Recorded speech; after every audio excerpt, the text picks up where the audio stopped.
How you doing, folks? Today we're out here and we're going to be heading up to Monogram Mesa. I understand the wind's a little high today, but we're still going to give it a try. I've got some missions I want to try to fly up there today. But we were out here. I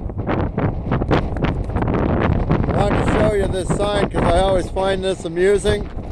And again, the wind really seems to be with it. I think we might be blown out. But there's a big arrow.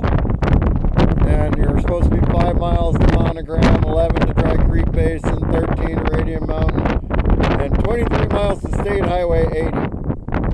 I don't know of any State Highway 80 anywhere near this area. I don't know what the hell they're talking about. Maybe it's the old name for the old 141, who knows. I'll have to check that out, but we're going to try to basically get out to Wedding Bell Mountain today, at least in scope inside of it, and Radium Mountain's out that way too.